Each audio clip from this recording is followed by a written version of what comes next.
O Expositor Cristão apresenta Giro de Notícias.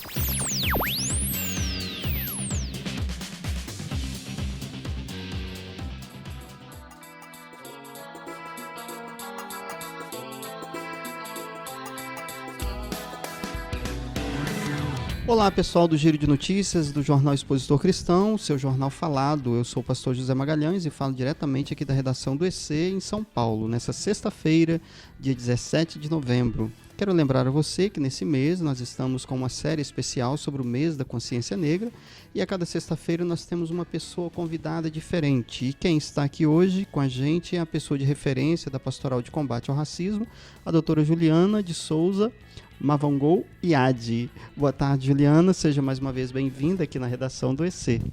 Boa tarde, pastor. Nós vamos iniciar então a nossa conversa dizendo por que nós precisamos falar sobre o Dia da Consciência Negra. Por que é preciso falar sobre isso, Juliana? Falar sobre a consciência negra é de extrema importância pensando na nossa própria sociedade. É uma sociedade que foi estruturada a partir de trabalho escravo, de pessoas descendentes de africanos, indígenas também. E quando houve a abolição desse trabalho escravo, essas populações que foram escravizadas ficaram à margem da sociedade. E à margem estão os seus descendentes ainda hoje, pensando nas perspectivas de políticas públicas, de acesso à escolarização. Então, tratar e falar da consciência negra é rememorar um pouco esse histórico e o quanto ainda nós precisamos avançar como sociedade brasileira para a erradicação e para o enfrentamento, sobretudo, do racismo. Já que a gente falou um pouco sobre essa época da escravidão, né, Zumbi dos Palmares foi uma das pessoas que contribuiu fortemente para a lei da escravatura, né? Foram 14 anos lutando ali contra as desigualdades raciais. E hoje, quando a gente olha para a nossa sociedade, não parece que as pessoas estão mais preocupadas, talvez, com o feriado do que com uma igualdade racial em nosso tempo? Sim. Um feriado é sempre bom, né? Mas Sim. não é bom desvincular dele toda a articulação que ele tem, de tempo de reflexão, de enfrentamento e reflexão. Até porque o dia 20 era o dia de aniversário, o dia da morte de Exato, Zumbi, né? de morte de Zumbi em 1695, se não me engano. Exatamente. E pensar um pouco na história de Zumbi dos Palmares é pensar em quem são as nossas referências como heróis brasileiros, né? Na nossa história está pautado, é muito recente que a história de Zumbi entra apontado como um herói nacional. Até essa figura do herói também pode ser um pouco questionável, né? Mas ele é uma pessoa importante porque ele resistiu, né, a todos os avanços dos coloniais, né, todas as investidas, né, do exército colonial. E quando eu lembro da história de Zumbi, é lembrar um pouco de como se constitui nosso patrimônio, né? O nosso patrimônio físico, né, e o patrimônio de memória mesmo, né? Na sociedade há vários tipos de preconceitos, né? Mas a discriminação racial, quando a gente olha para a nossa história, você principalmente que tem uma vivência cristã, se na sociedade há esse tipo de preconceito dentro da igreja, como que a gente, se há preconceito, na sua opinião, como que a gente pode tratar isso dentro das comunidades de fé? Sim, essa é uma pergunta interessante, né? Porque ela não só permeia a nossa conversa aqui, mas permeia as conversas no dia a dia das nossas comunidades, né? Sim, na sociedade há preconceito, há discriminação e há o racismo, né? São palavras conceituais diferentes. Aí eu faço um convite para você que nos ouve, assista aos vídeos, né, que a Escola Dominical, junto com o pessoal da comunicação, está colocando, e que nós vamos conceituando um pouco essas diferenças. O que é o preconceito, o que é a discriminação e o que é a discriminação racial. E aqui no Brasil nós temos uma questão, eu digo aqui no Brasil porque nós estamos falando deste território e as nossas ações diárias, as nossas relações sociais se dão neste território. E há um problema específico dessa perspectiva estrutural do racismo, né? Então, claro, existem outras formas de preconceito, mas enfrentar o racismo é justamente pensar em questões que estão para além da própria Constituição, de como se dão os nossos relacionamentos, né? Porque um exemplo, é é pensar que jovens negros morrem mais do que jovens brancos. Eu ia citar exatamente a questão do mapa da violência, né, divulgado recentemente. Exato. Né? O atendimento médico é diferenciado para pessoas de pele clara e de pele escura. Isso são pesquisas. Né? Empregos. Eu não estou dizendo da boca para fora. Né? O mercado de trabalho também, ele é pautado, né? Nessa perspectiva da pigmentação de pele. Então, quando a gente tem um país que se estrutura a partir disso, que nós podemos até chamar de racismo institucional, as pessoas nem sempre elas estão colocadas como racistas, mas a própria estrutura faz com que discrimine a população negra de forma diferente. Né? Quem vai ser barrado para entrar no banco, quem vai ser olhado de uma outra forma, quem vai ser o único em um determinado restaurante. Então, quando a gente olha para a sociedade que tem inúmeros tipos de discriminar e de preconceitos, mas existe essa especificidade em relação à população negra, e aí a gente vai ver níveis de escolaridade, e que por muito tempo só ficou parecido que era uma questão de falta de vontade, mas hoje pesquisas muito sérias, de órgãos muito sérios, estão mostrando que não é apenas falta de vontade. Existem políticas públicas que podem modificar essa situação. Então, quando a gente trata especificamente do racismo e da discriminação racial, a gente temos que estar atentos. E a igreja é, sim, um lugar que precisa trazer essa questão em pauta, porque nós vemos a TV, nós estamos na rua, né? Então, e aí, muito mais que combater o racismo, eu acho que nós precisamos pensar em enfrentamentos diários, né, dessa questão. A igreja, ela não é só um espaço de você louvar a Deus, de ouvir a palavra, mas é um espaço também de discutir políticas públicas, que eu creio que esse é o papel da igreja na sociedade, né, de discutir temas tão importantes como esse que você falou, né? Exato, né? E eu acho que até o nosso louvor a Deus passa pela nossa consciência cidadã, né? Eu acho que é aquele versículo, né? Que fé sem obras, ela é morta, né? Nós não podemos dizer que amamos a Deus a quem não vemos, se não podemos acolher, né, alguém que passa por injúria racial, que passa pelo racismo.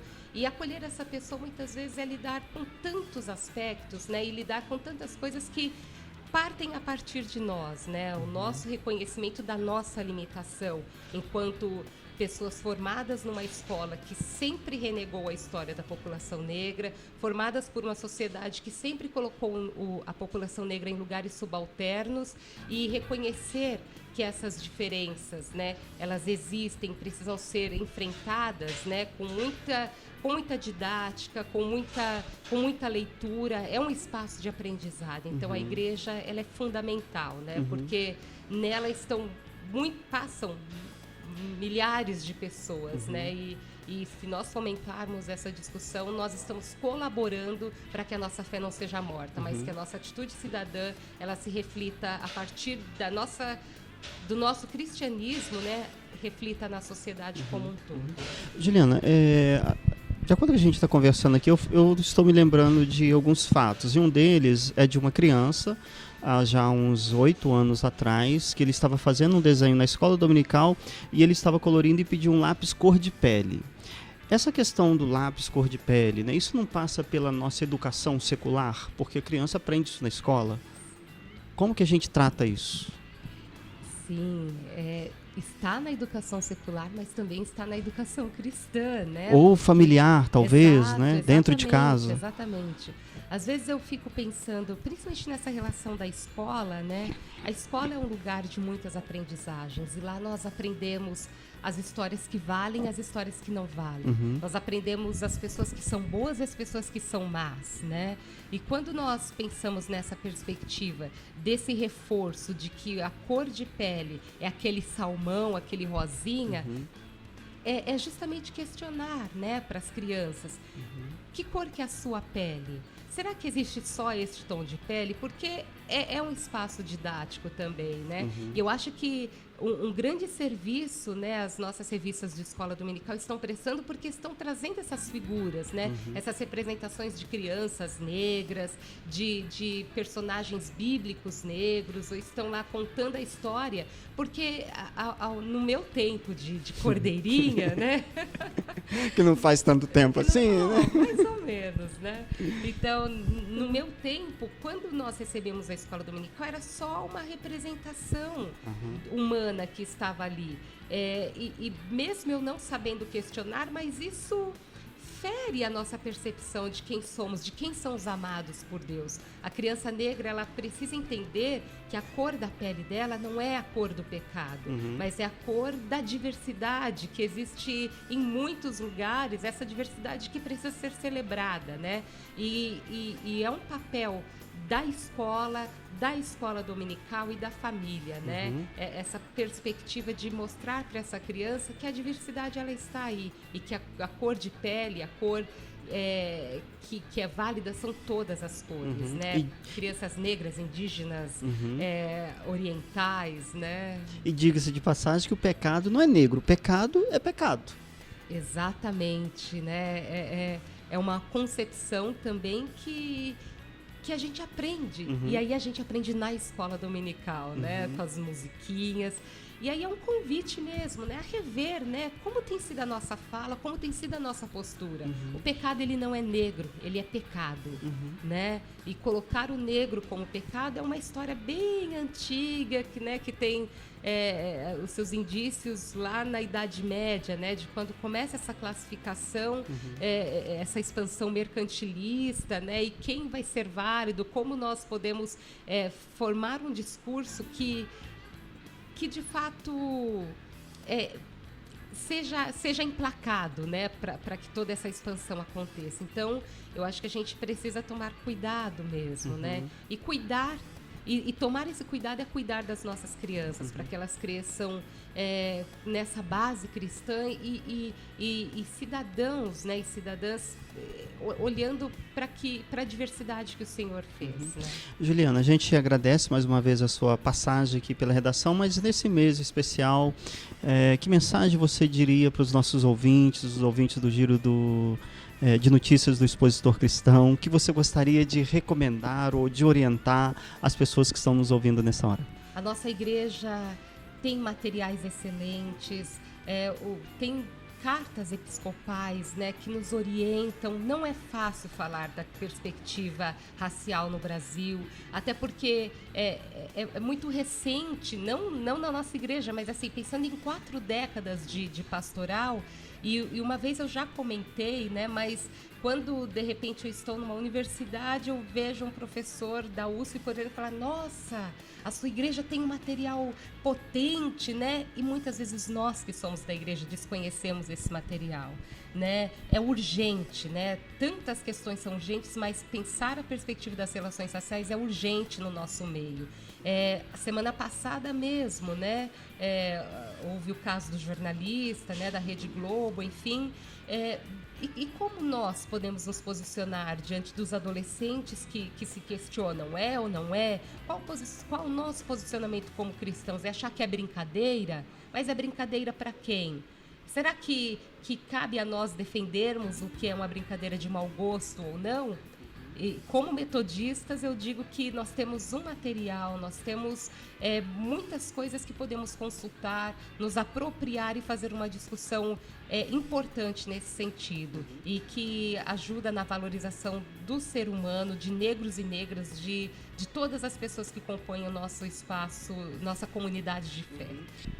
A palavra final é que possamos refletir todos e todas à luz, né, do material que a igreja tem produzido, né, que a pastoral, que o Colégio Episcopal tem produzido, essa discussão, né, de enfrentamento ao racismo o ano todo. Ela não precisa ser uma questão estanque lá no dia 20 de novembro, né, mas é uma questão que perpassa a nossa vida em sociedade, perpassa a nossa história. E que estejamos todos atentos e atentas, né? Muitas vezes as pessoas falam: mas eu não sou gabaritada para falar disso. mas estudando os nossos materiais você vai ter subsídios, né, de como falar, como agir, né, e como interceder também, né, porque esse é um espaço também de aprendermos a partir de estudos bíblicos como enfrentar o racismo na nossa sociedade e na nossa igreja, que possamos ser vozes, né, vozes proféticas que falam dessa santidade, né, dessa santidade bíblica, né, para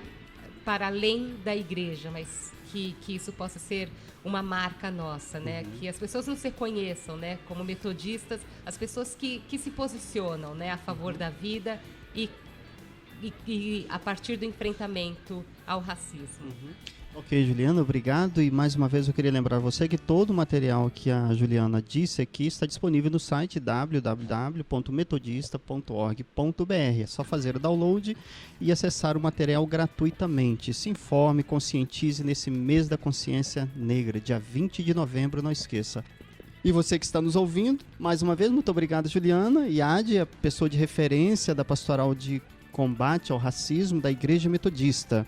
Ajude a compartilhar esse podcast em suas redes, com seus contatos. E se você quer enviar algum comentário, alguma sugestão de pauta, envie para 11 98335 9034. Semana que vem nós teremos uma reportagem especial sobre os concílios regionais. Com todos os concílios, nós estaremos trazendo uma reportagem especial. Não perca, semana que vem estaremos de volta. Até lá. Termina agora o Giro de Notícias.